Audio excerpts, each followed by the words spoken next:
Good afternoon, everyone, and thank you for joining our event on the app economy in the context of the Digital Services Act.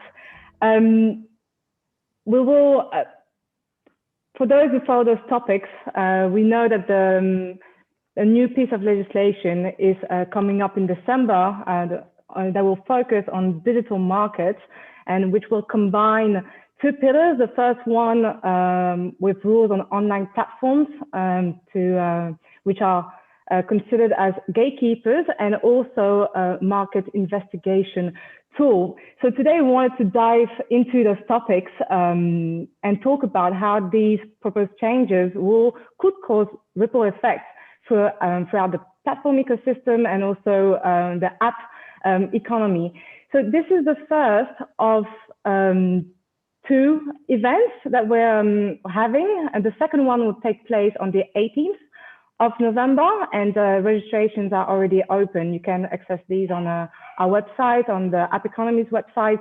actonline.org. And so today we have a great lineup of speakers, and we'll have a keynote first, and then we'll hold a panel discussion. But firstly, I just want to flag that this event is recorded. And in terms of questions, you can ask questions in the chat box. We'll have a Q&A session after the first round of introductory questions to the panel. So feel free to already drop these in the chat.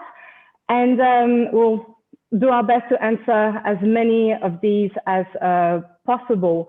And so, but first, before we start, I wanted to give the floor to Mike Sachs, the founder and chairperson of the association, for welcoming remarks. The floor is yours. Thank you, Morgan, and welcome everybody, and thank you for joining us this afternoon.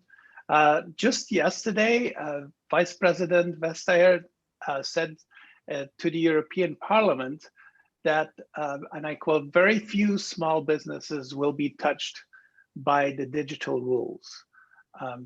I think it's very important to realize that there will be unintended consequences of these regulations, and that while the Commission wants to only target a few very large companies, there are thousands of businesses that are using these platforms to offer solutions, and they will be affected by these regulations as well. New rules for the app stores will force significant changes to how the European app makers can conduct their business. Now, we all, different people have different viewpoints, but we do all want the same thing in the end. We want a good regulation that continues to foster innovation and competition. A regulation that benefits small businesses, doesn't harm the thousands of app makers that are creating solutions today in the different parts of Europe.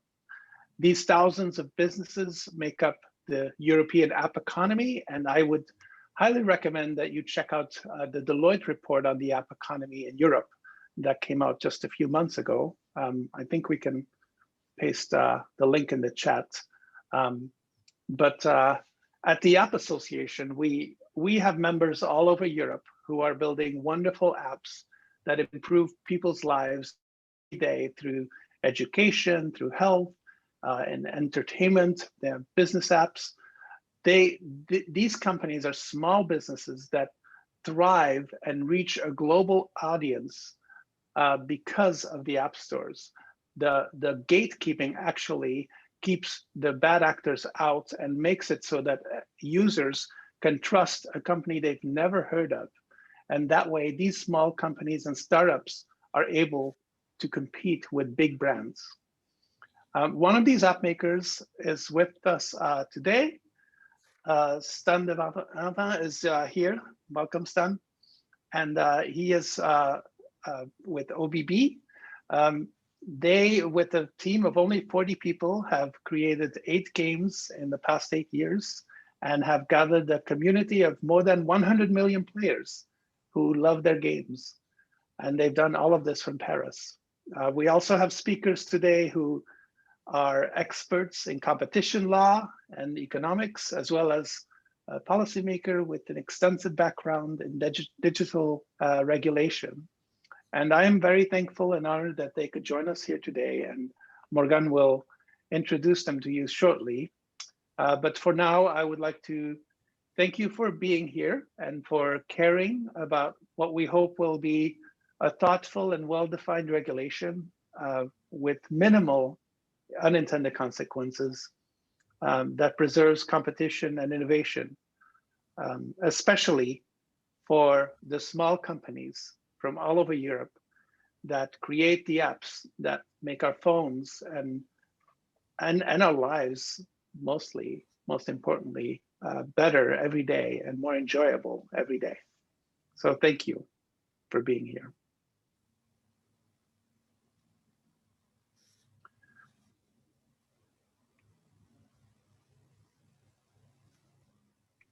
Morgan, I think you're on mute. Classic mistake. So I was saying thank you very much. And so it's my pleasure to introduce our keynote, Dr. Jungbluth. Welcome. You are heading the legal framework for digital services and media industry division for the German Ministry of Economy. You have extensive experience in competition law, and you've worked on multiple files in digital policy. So, and today, Germany is presiding the Council of the EU. So we look forward to hearing your insights on what to expect next. So the floor is yours. Thank you very much, Morgan, for inviting me to this webinar. I would like to give you some insight from the German government's position as well as the German presidency perspective. As you introduced, we have two pillars of this Digital Services Act package. And coming to the first pillar, just giving you the German position, we welcome a revision of the e-commerce directive. The legal framework dates back to the year 2000, and it should be adapted to new digital developments and the competitive landscape. It's important to create a level playing field between service providers established in the EU and those established in third countries. And I can reassure you that most of the member states and the Commission share this view. The core principles of the e-commerce directive, the free movement of services, the exemption from liability, the exclusion of monitoring, I think they continue to be our guiding principles. And again, this position is shared by most of the member states. However, with a view to the platform economy, these principles may have to be complemented, for example, by incentives to take responsibility and by other means of an extended platform liability.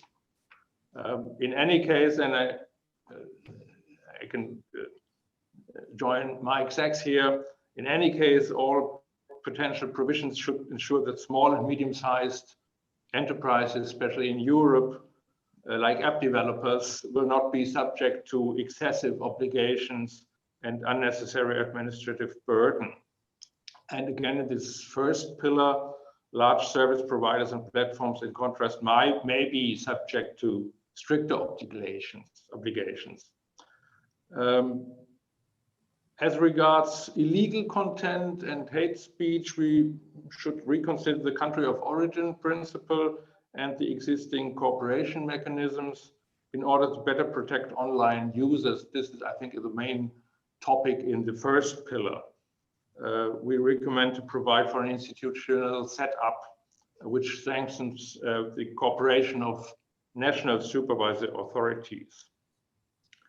The German federal government has actively contributed to the Commission's open public consultation on the Digital Services Act package, and we have submitted a comprehensive comments in writing more than 70 pages, and I'm still working on the executive summary in English, as other member states did. So let's come to the second pillar, and I think as a former competition expert, this might be the more interesting pillar, the Digital Markets Act, as it's now called. We share the Commission's view that the current legal framework at EU level, including the competition law, does not yet specifically address the economic power that large platforms with significant network effects acting as gatekeepers hold. We therefore welcome new ex-ante rules for large online platforms acting as gatekeepers, and again, this position is shared by a number of member states. These rules should ensure a fair trading environment and increase the potential and capacity for innovation across the online platform ecosystems in the EU's internal market. As regards to these large gatekeepers, we are in favor of a combination of the introduction of clear obligations and prohibitions or restrictions of certain unfair trading practices, the so-called blacklist, and the adoption of tailor-made remedies on a case-by-case basis. This might be the new competition tool integrated into this Digital Markets Act. To ensure legal certainty for the players in the market, is important to have a set of clearly defined quantitative or qualitative criteria to assess which platforms will be subject to these obligations and prohibitions. And I can tell you, I have now many phone calls every day of companies who are more or less sure that they will fall under this gatekeeper's definition, and they think about the obligations they will have to fulfill, and they have a lot of people calling me that they don't want to fall under this gatekeeper definition. And so I think it's a difficult task for my colleagues in the Commission to find the right definitions for this first step, who is a gatekeeper. Finally, as former competition policy expert, we should ensure an unobstructed interplay of all these rules. The ex-ante regulation, if you want to call it, the market investigation tool of the former NCT, and the existing competition rules, which avoids the inconsistencies and overlapping competences. As Germany, we are in favor of a pan-European regulator, in particular the Commission, which will enforce the new rules. Now, I'm setting up my presidency hat. The German presidency has given member states and the Commission the possibility to discuss these important issues at an early stage. Ministers agreed on most of the points I mentioned in the informal Telecommunications Council on the 15th of October. We had an intensive exchange of views in an informal council working group meeting this Tuesday, where the Commission presented the package and the results of the public consultation. And we will also give the Commission the floor for presenting the two acts in December in the Telecoms Council on the 7th of December, and probably in a joint working group of the Telecoms and Internal Market working groups in the midst of December. It's not yet decided which council working group will deal with both acts. So this is in discussion at the moment. And then we will hand over these two important pieces of legislation to our Portuguese colleagues to start the negotiations in January next year. Perhaps just last political view, I think and most of you who are based in Brussels have followed that. I think we have quite broad consensus between the European Parliament, the European Commission, and most member states on both pillars. So I think, having followed the copyright directive discussions, I think the DSA discussion is more focused and not so perhaps not so controversial like the copyright directive discussion. I will stay with you and the panelists. As I said, having dealt with competition policy for half of my professional life, I'm happy to have distinguished experts on the panel, and happy to join you. Thank you very much. Well, thank you very much. I'm sure there will be many follow-up questions, and don't hesitate to already send them in the chat, as you will be staying with us for the panel. Now I would like to turn to our panelists and introduce everyone. First of all, we'll have Stanislas Dewavrin, as Mike already mentioned, CEO and co-founder of Bibi, a mobile and app and game development company. With us, we also have Adina, Claici, Director Copenhagen Economics, heading the Brussels office. We have Nicolas Petit, a professor in competition law and joint chain competition law at the European University Institute and Robert Schuman Center for Advanced Studies, and Philip Marsden, Professor of Law and Economics at the College of Europe in Bruges, and Deputy Chair of the Bank of England's Enforcement Decision-Making Committee. Welcome. So maybe I'll start to kick off the panel. I'll start with you, Stan, as you are the app developer here.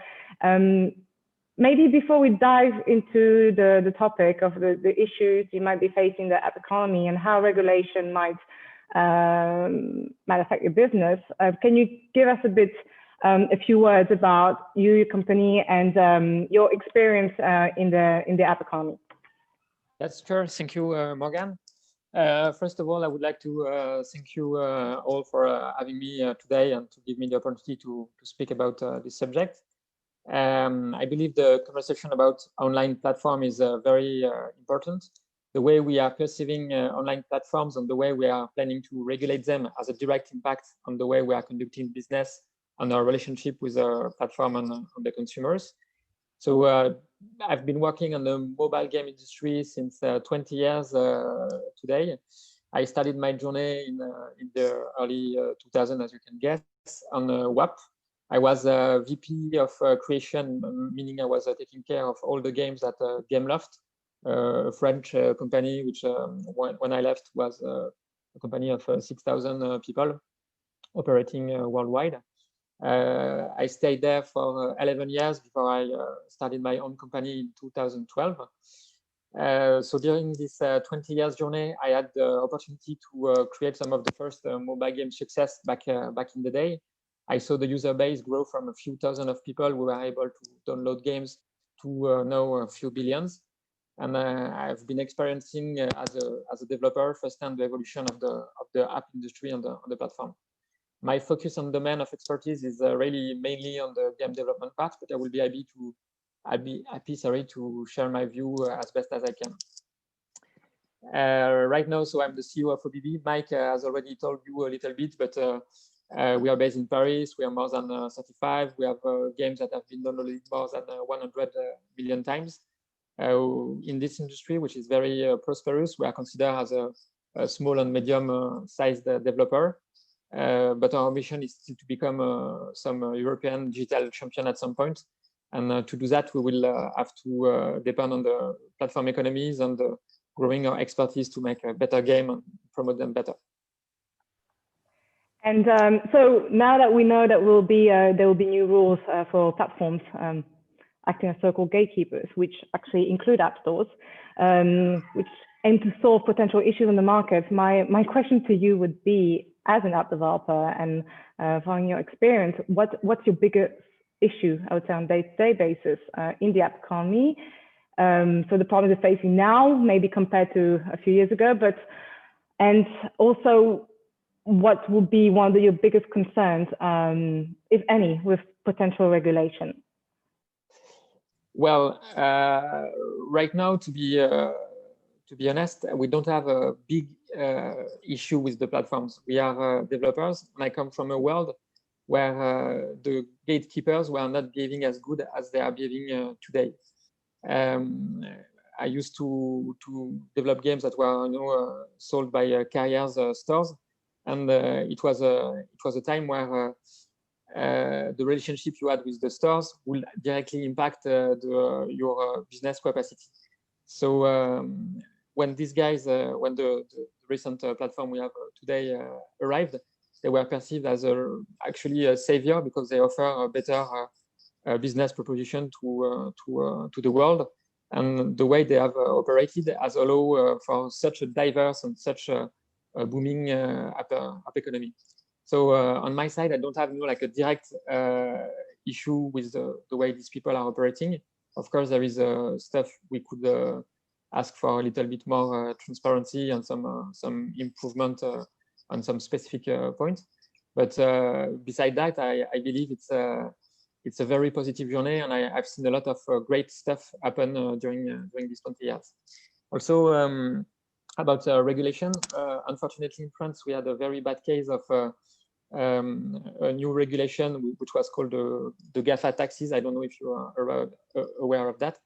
It was like a 3% taxes on all the online platforms, and this translated into the developer paying the 3% cut, because the law was not very well thought, and in the end there is nothing. It was not made in a way that that work as intended, and the small developers is actually impacted by this law. So I'm a little bit. It's a very, very, very complex world and a very complex dynamic, and I'm a little bit worried about just regulation for the sake of regulation, or just because some people voice some concern. In the end, I think for us it was very, very beneficial, the relationship we have with this platform. Thank you, Stanislas. I think many other panels will probably have a few questions also to ask you. And with that, I'll move to Adina. Stan mentioned earlier the fact that platforms need to, app developers rely on platforms to scale up and potentially one day become digital champions. And you mentioned in the past that sometimes the EU is lagging behind lagging behind the US and with China. And I was wondering if this is an issue that competition law could solve alone, or are there issues in Europe that are really hampering the ability for startups and also SMEs to scale up in Europe? Thank you, Morgan, and thank you also for the invitation. It's a pleasure to be here in this panel. So what I said, it's not the result of my research, but it's what the Commission has published in some platform studies a few years ago, showing indeed that Europe has not produced yet big platforms. There are a few examples. Spotify is an example of a success story in Europe, but as a fact, this is just a fact, Europe has not produced businesses as platforms, multi-sided markets, as the ones we saw in the US, have developed in the US and in China. Now, this is not a surprise. I mean, from the economics perspective, we can easily explain why this is now the case. I think scale is a very important factor for a business to develop, and it's true that Europe is very fragmented. We have the European market overall is big, but we have many member states, we have many languages, we have many regulatory regimes. So there are many European platforms that were born in many member states. We have lots of examples in e-commerce, especially quite a few. However, to expand, and their starting market is relatively limited, mainly because of the language and the regulation, to the borders of the countries where they were born. If you compare this with platforms that were born in China and the US, where they have a market already in the country where they are born of hundreds of millions of customers, then for Europe, this is very small. So in order for these platforms, for European platforms to scale up, they have to cross the borders of their own country of origin. And for that, they have higher costs than American or Chinese platform, for example, because they have to translate their websites in various languages. They have many, maybe regulatory costs. One reason is also that national competition authorities, they are aligned. We do have a European competition network, but however, if there is a case, if they become dominant in their own member states, there are borderline practices, especially in these multi-sided markets, that where they can be accused of abuse of dominance, and that by the time they sort out their issue with one competition authority, then this takes a bit of time. So there are some disadvantages of scale of these platforms, and this is a fact. Capital markets in Europe, I also believe that are not as developed as in the US. Venture capitalists are not as present, I would say. But I would remain to scale as one of the main problems. Now, this is not something that competition policy can solve by any means, maybe just very indirectly, but that's not an issue that competition policy can solve.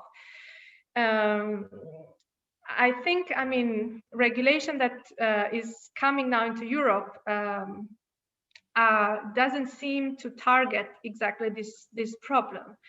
So how this, if this has to be, if the digital single market has the aim or the ambition to produce a big European platform, this has to be spelled out, and the right incentives have to be given to the market. But I think this is a bit of a different problem from the problem that is put on the table currently with this gatekeepers regulation that we are having now. So I think, yeah, it's not so much an issue of competition policy to how to solve the lagging behind of Europe in terms of platforms. I think in terms of digital activity, there is a lot. I mean, your own association shows that there are many digital players that are somehow connected to these big American platforms. So I don't know what's the political ambition of Europe. Do we need a big platform in Europe or for any reason? So I leave it here with a question, and I'll be happy to participate in further exchanges.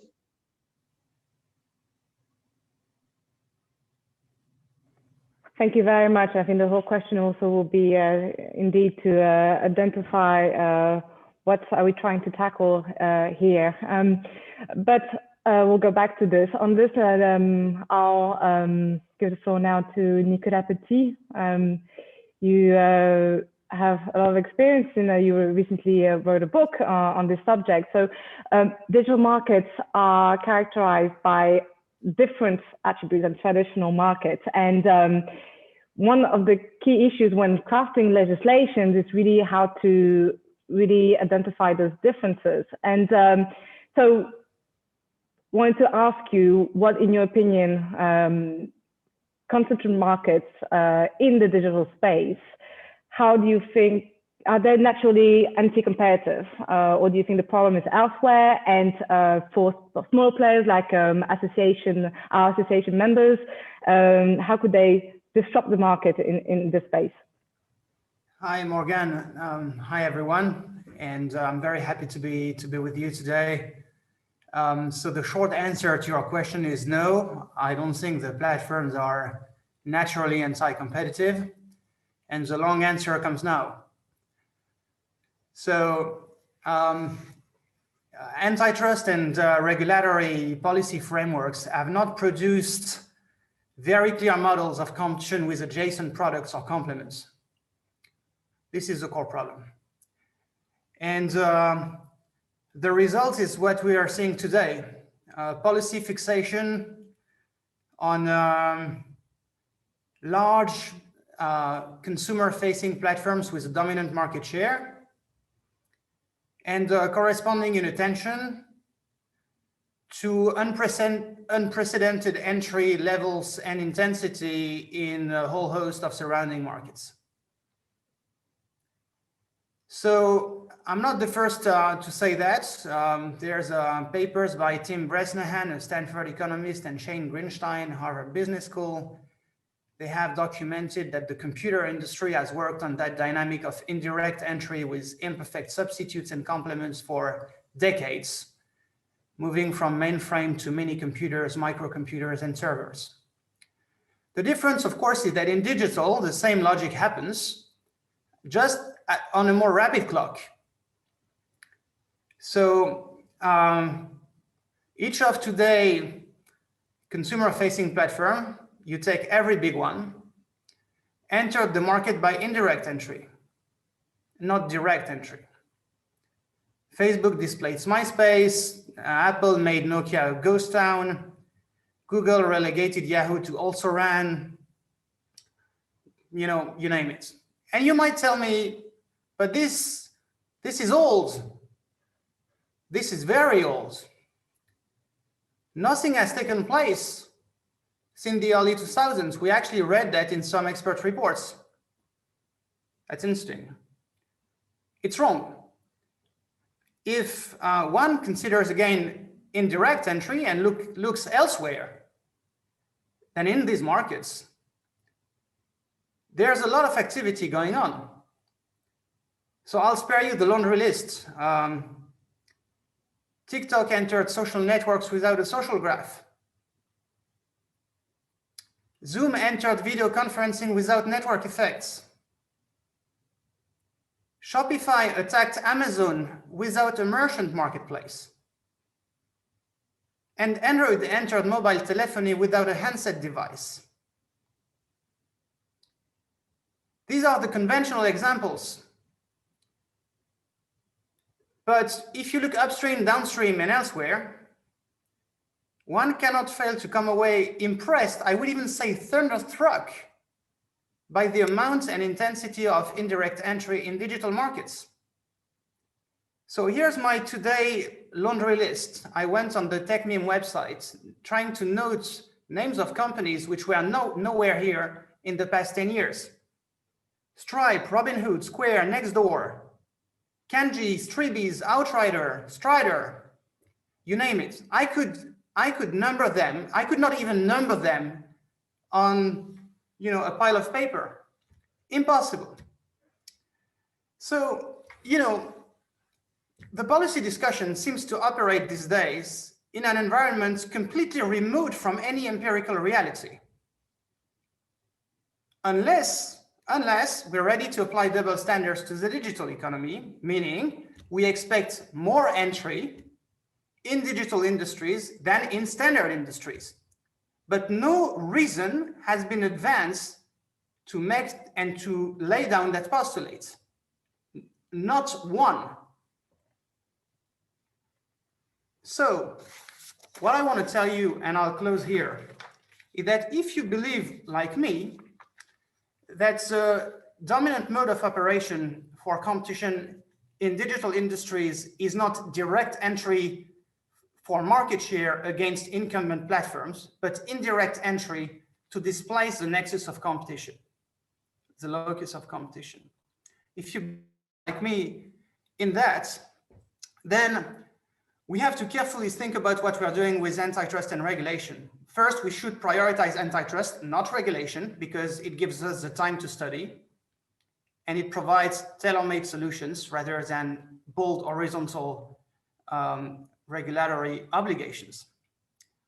The second thing is, if you think like me, I think you might start to think that actually entry might be enabled by the platforms by providing a nice division of labor between capital and inventive resources, by providing access to tools, APIs, and data infrastructures and infrastructures. And so there's no zero-sum game between the small firms and the large firms. There might be a zero-sum game between sophisticated organizations like Epic and Apple. who compete to get, more or less of the revenue distribution. That there might be. But I don't think the policy is real when it says that there's a problem of killer acquisition, startup extinction, venture capital weakness, and so on and so forth. Maybe that doesn't happen in Europe, as Adina was mentioning, or that happens not enough in Europe.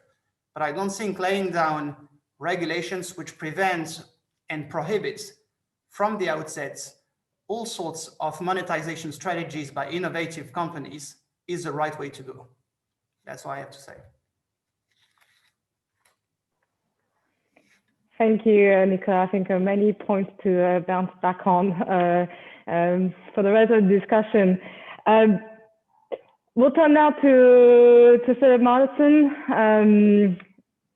Well, the new initiatives proposed by that will be proposed by the European Commission aim to tackle seemingly inherent problems of so-called gatekeepers in the platform economy. So our members, which ISMEs and Stan is here, are not the Google or Facebook of the world, but however, they're concerned by any spillover effect that any regulation might have. And by regulating giants in the ecosystem will automatically, I would say, impact the whole ecosystem.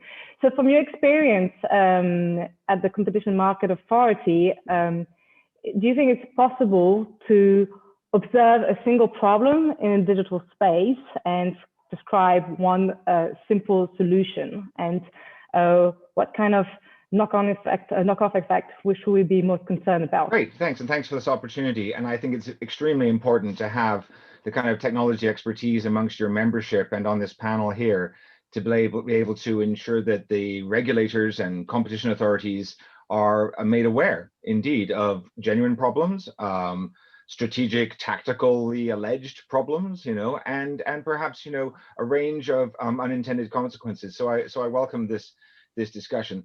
From one of my experiences at the CMA, I've been a prosecutor and an antitrust official for almost all my life, in addition to being an academic. And one of the problems that comes up, repeatedly is if you only rely on ex post antitrust enforcement, which is quite surgical and quite careful, you might not particularly get the remedies that you need in real time. And so I can well understand the essentially global movement for some form of ex ante regulation.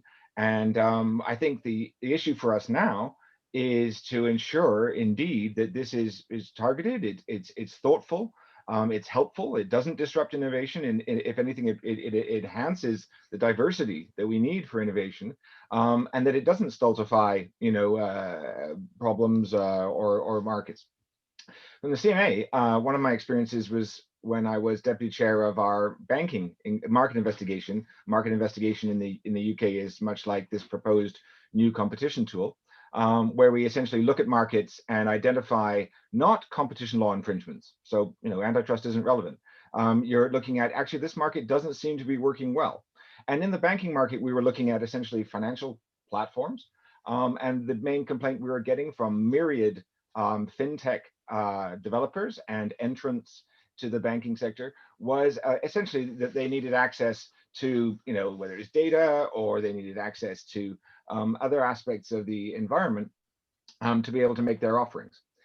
And one of the issues that we thought about that with respect to those complaints, and there were many other complaints, was there a way of trying to propose a form of ex ante regulation, which is what comes out of a British market investigation is ex ante regulation, right? And it's a tailored, case by case assessment of what is needed, like that, much like our keynote speaker mentioned. And this is the kind of thing that we did. We recommended open API standardization enforced by the Financial Conduct Authority and the Open Banking Implementation Entity, data portability, and in those regards, what we were trying to do was ensure that the gradual opening up of this market that was going to happen anyway, because of a range of directives in the EU, would happen more quickly in the UK. And that indeed, what we saw was that incumbent platforms, banks, who were sitting on this data and sitting on and not doing anything with it, essentially, because they didn't have to, because they didn't really have to compete, and weren't even being as innovative as, say, Facebook or Google and using their data to learn and do A/B testing. What these, because of our intervention, even the lazy incumbents started doing something with their data and started acting better and more competitively. And at the same time, the entrants and the fintechs in particular were able to enter. And one of the things I really liked, and I'll try to close on this, but I have other things I can say later about my work with Jason Furman, building on that, and then my work with Professor Dr. Ruprecht Podsen recently, which I'll circulate. One of the things we learned from that was that we're not trying to create outcomes that are, you know, a European champion, a UK champion, or anything like that. We're just trying to create a more competitive market that is technologically literate and has an equality of opportunity, if you will.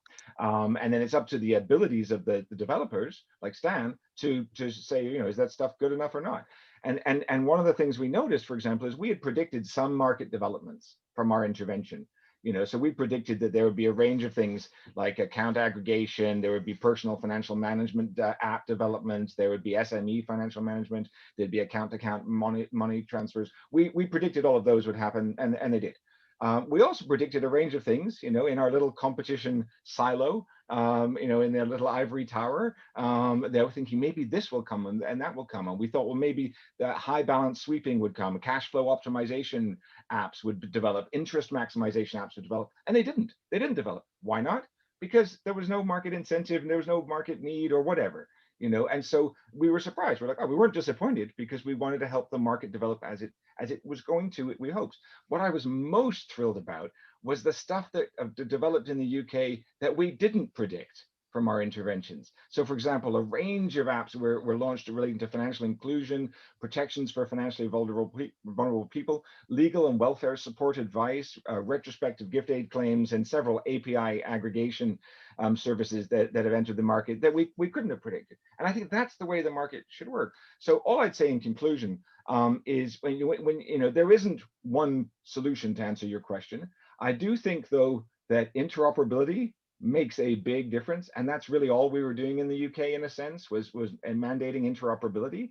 And so it wasn't the case that we were saying, if you want some data, go to Google and they'll flood you with a fire hose of data. That's not what any of these complainants wanted, and we heard that in our Furman hearings as well. They didn't want that data. They wanted interoperability, so they could train their own algos, their own algorithms on a data set in an anonymized, aggregated way and gain some insights like that. And that was the kind of thing that we found were really quite helpful. So the only thing I'd say is I understand Stan's point very well about, you know, there were some bad gatekeepers, you know, only a few years ago, and now there's some good gatekeepers. And I understand, you know, that they, at Stan's point, I think he said, you know, they're saviors in some sense. All I'd say is be careful who you worship as a savior. Okay, I get it that you get a halo effect, to continue my savior analogy or metaphor. I get it. You get a halo effect if you get on Apple or you get on Amazon, whatever. You know, I get that. I understand that completely, and I get that the bad players, you know, are screened out by the platform's own you know, fantastic quality skills or whatever. All I'd say is, you know, be careful about becoming too economically dependent, you know, on a lasting basis on any one platform. So when I hear coders say, oh, this is amazing, we just code for Chrome, you know, we just code for Chrome, that's all we have to do. I think, yeah, be careful. Why don't you do the code that works? You know, that no matter whether it's Chrome or whatever, you know, like that. I know that's the most obvious platform to go for sometimes, you know, when you're coding, but, you know, how about doing something that is either sort of, you know, like Corey Daughter mentions, you know, adversarially interoperable, in other words, it works everywhere. I know it takes a little bit more time, but why would you put all your eggs in one basket? Is all I'd say. So by all means, you know, code for Chrome, do whatever you want to do, but don't have that as your only one, because then you might end up being delisted or whatever. You're dependent on them only. And I think the movements that we've heard from the German EU presidency, and frankly in every country in the world that I've spoken at, and I've spoken at a lot last year before I got locked up because of COVID, but it was about this economic dependency. So if there's any one problem I would identify, it's that there's this savior effect but there's also a great deal of economic dependency. And all we're trying to do is restore that balance in a sense without the kind of negative consequences. And so I really look forward to this discussion today, but also going forward, make sure that you're contributing to the European Parliament, US, Japan, other work that's happening, because it's happening. You know, the argument there shouldn't be regulation, that's too late. It's happening. Would you not rather be inside the tent helping to develop this regulation and make sure it helps your own businesses? Because if you keep banging on about this is not right, you know, it's not needed, it's not going to happen. The regulation is going to happen, you know. So let's get on board it and make sure it works. Thanks. Well, thank you very much for this. I think we can also talk a bit later how, if we are going to, it's there, regulation is there, how do we directly define what's the scope and so on. But just before we kick off the Q&A and invite the audience to ask a question, a question to you, Dr. Jungbluth. As you worked on many legislations before on digital policy, you oversaw the recent platform to business regulation that just came into force recently. My question will be that how will the DMA, so the Digital Markets Act, fit alongside other laws? And also I'm thinking competition enforcement, the P2B. Was actually the P2B a big waste of time? I'm just wondering.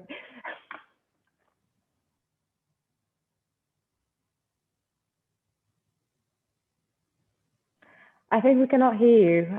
There's no sound. You're on mute. Yes, no, thank you. Sorry. Yes, before I joined the digital department 3 years ago, I was in charge of the last change of the German competition law, and this took well, it started in June 2017, and just 1 year later, the German government announced the next change of the competition law, and I asked my colleague, what have I missed in this last piece of legislation? And it was just what Philip Marsden said. We have dependencies, even dependencies of large companies, of large platforms, and there we had a missing link in our national law. And at the same time, we discussed the platform to business regulation. And looking back, we had this discussion about blacklisting from the European Parliament, but the Commission and most of the member states said, well, we stick to this transparency regulation. It covers all platforms, not only big platforms. And now I think the interconnection will be the platform to business regulation is about transparency for all platforms. We will have perhaps stronger rules concerning these few gatekeeper platforms. And we still have competition law. And my experience over the last 2 or 3 years was, and that what I said, we have limitations of competition law. On the European level, you need market power on a market. The cases take long time. They are tailor-made, you're right, but they take a long time. And the Google shopping case is one of the worst examples. And we see, as we have it in our national draft law now, we have companies who are strong on one market and leverage this market power on other markets. And there we see difficulties, I think, to get these cases with competition law. And what I hear from several platforms in Europe is that if you wait to have the Commission getting a file done in competition law, it takes 5 or 6 years. Until then, you are dead. So I think competition law is a good instrument, but it's too slow, and perhaps it's not too it's not the best tool to get these problems with gatekeeper platforms. Last remark. I would like to ask a question to Mike or to Stanislas. Where is your fear of this possible regulation? So where would app developers be hit with unintended consequences of such a regulation? Thank you. Dan, you go first. Can I go first? Yeah. So I think there will be two parts about my concern. One will be, of course, that it has a direct impact on our revenue because of simply taxes, just the way we have experienced them in France. And the second point is it depends, of course, on the type of regulation. There can be so much different method to apply that, and I'm not even aware of all the things that are being think about right now. But let's say, as a game designer, I know that every time we add rules to a games, some people find ways to bypass them, and some people don't. Usually, it's the small developers that are not able to bypass them, and the big operators or the big game developers or some big company always find a way around. So I think what the current platform has offered to the world is also a very an even system where everyone follows the same rules. You could not negotiate your fees, meaning that you are on the same level of competition with anyone. And for us, it was the first because at the time of the carriers, not everyone had the same fare. So you started with a bullet in the foot if you didn't get the good rate, for example. So I think for me, what is really important is the competition stay even, and no rules start to manipulate the outcome of the race. Mike, do you want to add anything to this? Sure. Well, I think there are a few things. One is when we introduce regulation and we impose more rules, there's always the risk that there will be some level of stagnation. If you look at where we started with the App Store many years ago, there were just paid apps and free apps, and that was it. And since then, we've had, in-app purchases and free trials and subscriptions and all these different things that have caused a lot of opportunity for small companies. And so if we take a snapshot of that and we try to freeze it and fix what we believe might be wrong with it, it might mean that the platforms are more restricted in what we can do and how they can innovate, and even that app makers are more restricted because they will also have to work within these rules that are imposed on the platform. I also think that everything is connected. Anything that you impose on one platform or a specific rule will have an effect on what small businesses can do, can have unintended consequences that are by definition almost impossible to predict. And the final thing is that a lot of these rules might end up, like if you restrict, for example, gatekeeping, you also risk reducing the level of trust that people have in the app stores, because you restrict the ability for the platforms to keep out bad practices or companies that are trying to take advantage of people's privacy and monetize it, or do all of these different things that reduce the level of trust that people have in the App Store. And then they will only trust the big brands that they already know, which will then make life much more difficult for the smaller companies. I also wanted to say, Dr. Jungbluth, regarding the P2B regulation, I do think there are a lot of really useful things in the P2B regulation, like the transparency and the processes for, if you have a conflict that you don't seem to get resolved, to be able to find a way towards a solution. So thank you very much for your work on that. And also, it was only, it has only taken effect in July, and we haven't really seen the full effect of it. So it would be very useful if we could have at least some time to see how what the impact of this regulation has been over time before we start creating new regulations.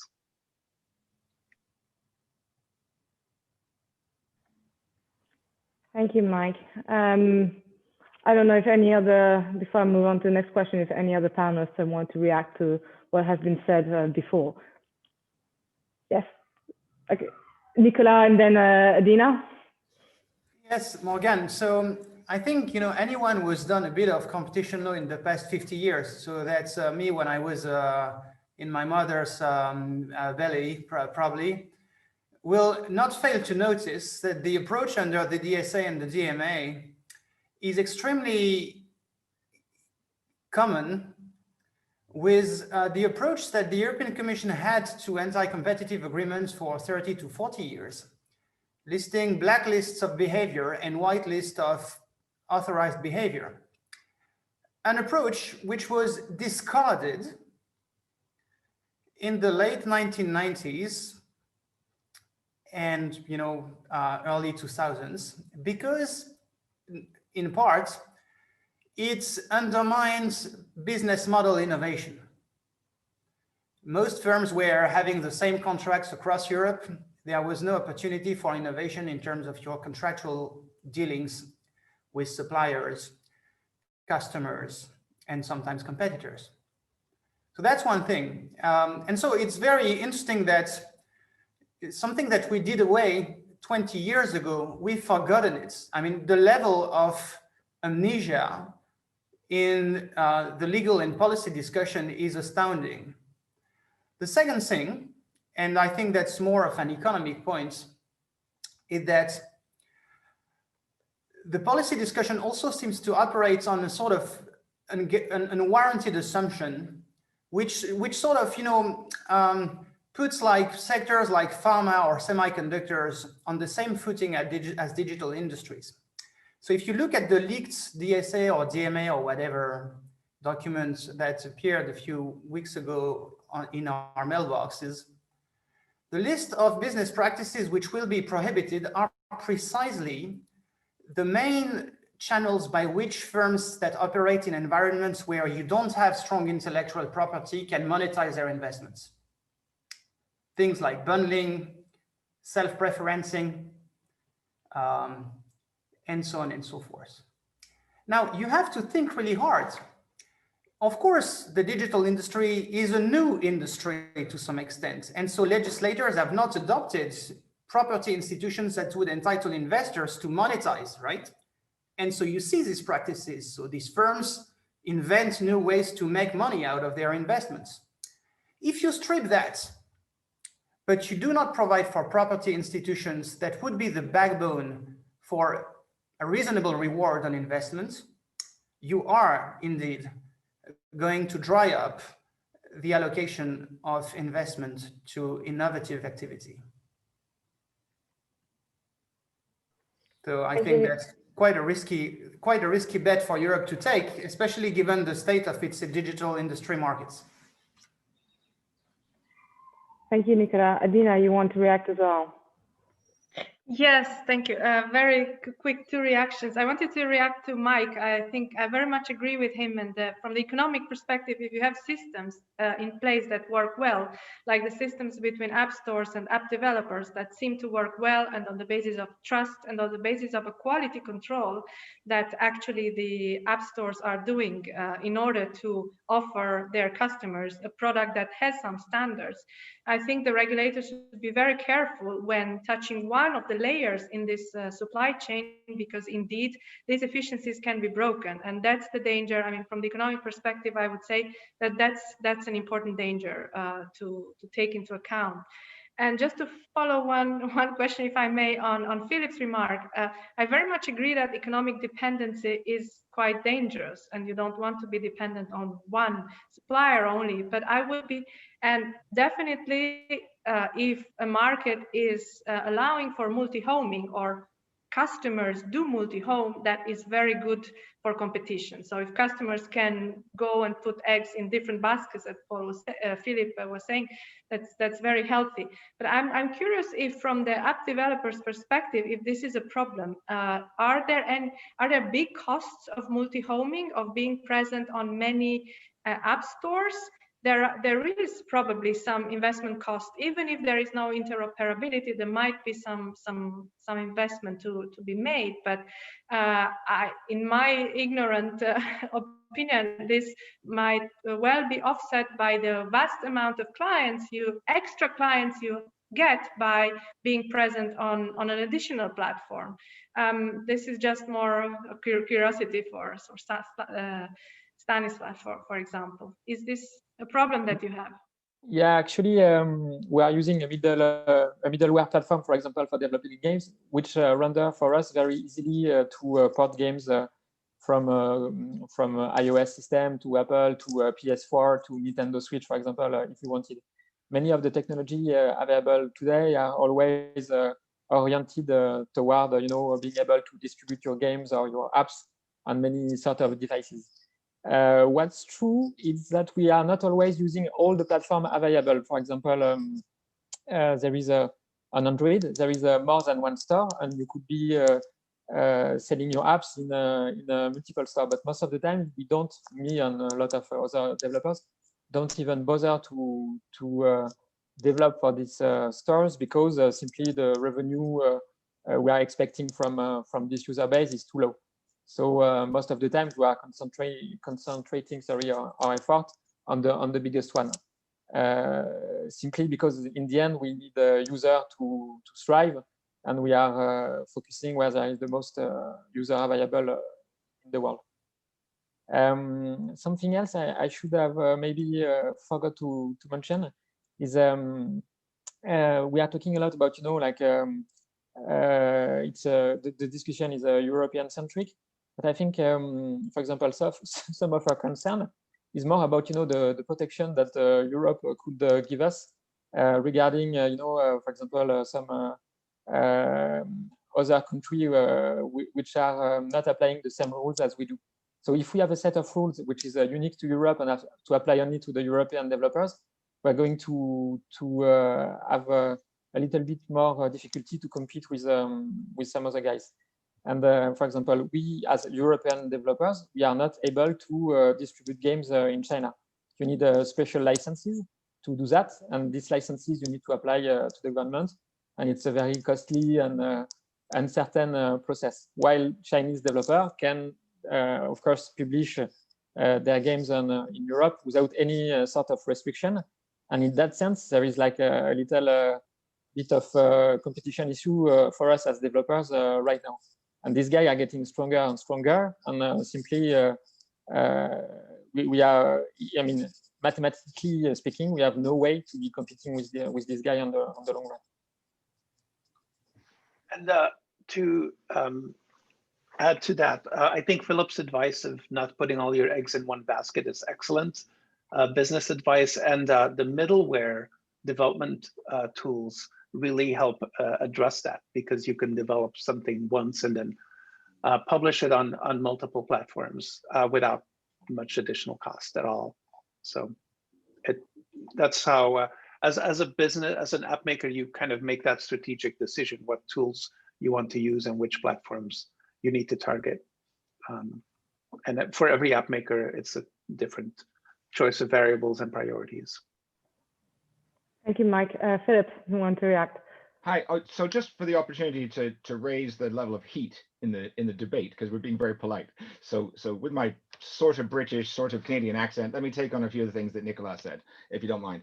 So this idea of, obviously the old European Commission approach pre-Regulation 1 2003 did indeed have, in a range of ways, an extraordinary straitjacket effect with respect to certain business activities. He's absolutely right. It also put a straitjacket on the Commission, but it was because it was essentially an approvals mechanism. You couldn't do something unless you went to Brussels and said, please, can I do this? And my son, well, my youngest is 22 right now, and when he was 8, he told me, Dad, it's better to beg forgiveness than to ask permission, and so I learned that a long time ago. And so I'm very glad that that straitjacket approach of the European Commission has gone, and you don't have to go as a business, an innovator, and say, please can I do something? And then a bunch of competition bureaucrats go, yeah, well, if you satisfy these 500 conditions, you can maybe, but we'll still maybe go after you if even then. So I'm glad about that. That said, and I am welcoming something that's going to come up in a different area from what we're talking about, which is the Commission desperately does need to go in that direction a little bit on the environmental and sustainability front, because there's a range of places where they could put out some do's and don'ts, some blacklists and some whitelists with respect to environmental collaboration, and I believe that's going to happen, long before we all leave the scene, and hopefully much sooner. But let me just make this straitjacket point. I agree with Nicolas about the straitjacket. What I don't see, though, in the proposals in the DSA, leaked DMA, NCT, or anything like that, is a straitjacket. I don't see that, and here's why. As our keynote speaker was saying, a lot of these recommendations are in a sense like they're motherhood and apple pie. Have interoperability, multi-homing, try not to self-preference, but we'll give you a defense, if it's about relevance or quality. There's a range of things in there which they're quite general. They're more specific than, Article 101 and 102, but the important thing for me, and that what Ruprecht Plodson and I have tried to write in that paper I circulated just now, is that it's important that it's not an approvals mechanism, but it is linked to an extremely fast dispute settlement mechanism. Extremely fast is what we're recommending, so that if you are an app developer and you've just been cut off all your data flow from LinkedIn, and you were trying to develop a new job search site and LinkedIn cut you off, you don't sit there, as one app developer told me during our Furman hearings in the UK, and say, God, I didn't even know about competition law.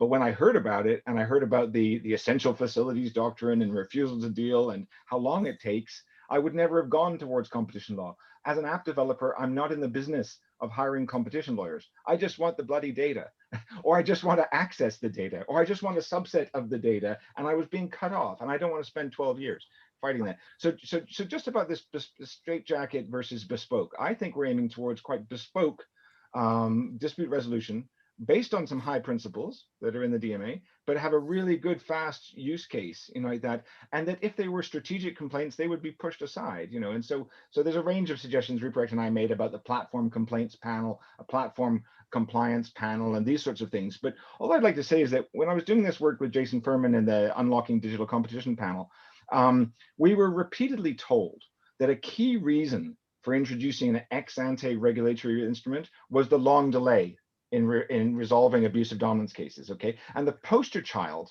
for that argument is Google Shopping, okay? And I was so taken by that example of taking over a decade to reach the remedy that we gave that case actually a direct shout out in our little report last year, as a case study of how a code of conduct, list of do's and don'ts, might have handled Google Shopping a bit better. But within a week of our Furman report being published last year, Commissioner Vestager announced that the shopping remedy was working, okay? And I found that really heartening, because I still considered that the main problem was the delay, and how long it took to get a remedy. But as I examined the cited figures of success that she stated, about, traffic to the complainants and these kinds of things, it became clear to me to now go back to my clothing remedy, straitjacket and bespoke. And if Adina will forgive me a little Danish reference here, it became clear to me that even after all that time, the remedy didn't work. Okay, I felt like the small child in that famous Danish story, The Emperor's New Clothes, that I was looking at this remedy, I was looking at the empress of competition saying the remedy's working. I'm saying it's not. That what that remedy was about, and what the complaint was about the visibility of comparison shopping services on Google. Okay, and all the remedy actually guaranteed them was further invisibility. So I'll stop my tortured clothing metaphor, but I think a faster enforcement mechanism would have been able to maybe even A/B test various remedies and sort of do quick hearings and say, okay, what would work, what wouldn't work. And in that Google Shopping one, hashtag defaults matter. And if you can't be seen on the default page, you're invisible. All right, and that's just like obvious to me, and I'm not even a tech expert. And so I'm sure that tech experts could help in these fast, dispute resolution mechanisms that we've proposed. because I agree with many of you that, we don't want great big straitjacketed rules that are preserved in time forever. We want something that we can use more quickly and resolve genuine disputes, and then move on, and produce guidance, and then move on and change our minds if we have to, if the business changes. We want something that's as dynamic as the sector that we're trying to help.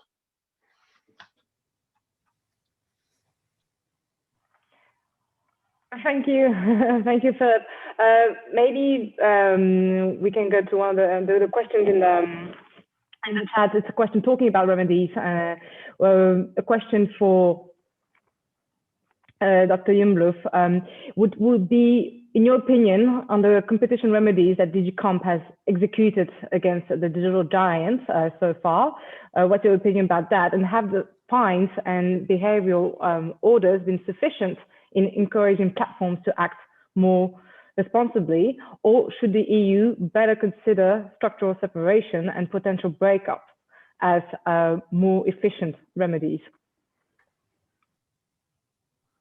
Perhaps starting with the last point, I personally am very reluctant to start with the sharpest sword, break up or structural division of companies. 5 years ago, my minister Gabriel was in favor of breaking up Google, but he wasn't successful in convincing German parliament and other politicians. So I'm very reluctant to go in this way. Concerning the fines, I think again, fines do not solve the problem.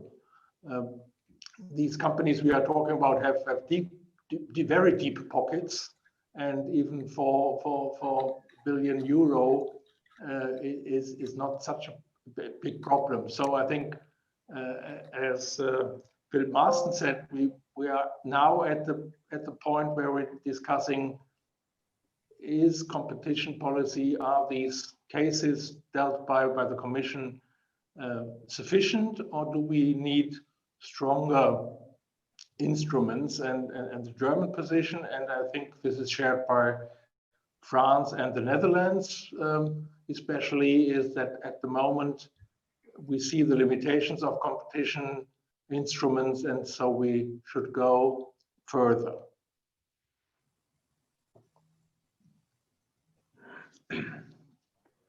Thank you. I think we're reaching soon the end of the event. So before I ask you guys a last question, did any of you want to react to what has been said? No. Okay. I think A/B testing remedies is quite a thought-provoking idea. Never heard of it before. Thank you for that. Okay, so maybe to wrap up, I just want to ask you one question each. I think if you had at the moment 10 seconds with Vice President Vestager, what would you say?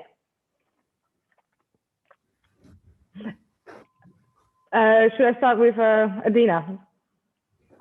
Yeah, as a good economist, I would tell her, be careful with efficiencies, because economies of scale, quality externalities, and all these are good efficiencies, and be careful when you decide on something, not to harm other things. And ask economists from the chief economist team to help. Mike, you want to go? I would say, please be aware of unintended consequences and listen to small SMEs.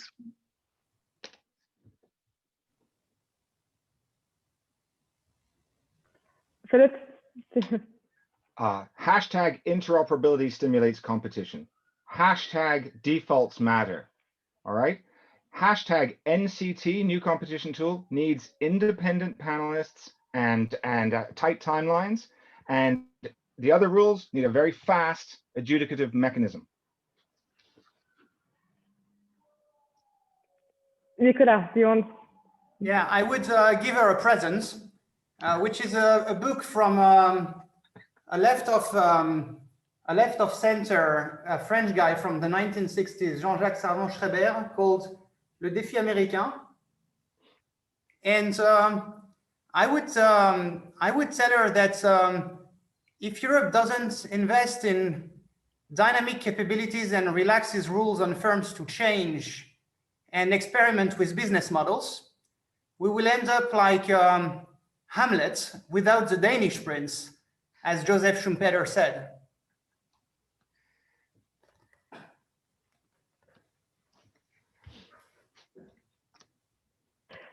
Thank you, Nicolas. Armin, do you want to say something? Yeah, I would tell her, go ahead with your plans. Take into account your experience as a competition commissioner, and I would join some colleagues, be careful. Thank you. And last but not least, Dan, do you have? Yeah, I think everything was already said, but it's just the app economy is not just about the platform. It's also about the whole ecosystem and about the consumer, about the people who are making the apps. And it's a very, very, very complex dynamic. And currently, not two platforms are based on the same principle, and everything has to be very, very well thought, so it doesn't harm negatively and does the effect that was initially intended. Well, thank you very much. And I think we're going to wrap up the debate because I'm aware it's quite late already. Well, thank you for all being here, answering the questions. I think we'll have, this deserves another panel discussion to dive even more into everything that was said. I think we can follow up on that. Well, that's it. I wish you all a very nice evening and looking forward to continuing this discussion at a later stage. We have our next event on the 18th of November. We'll continue to talk about these questions. I invite you all to participate and ask all the questions that you want there. Thank you. Thank you. Bye. Bye.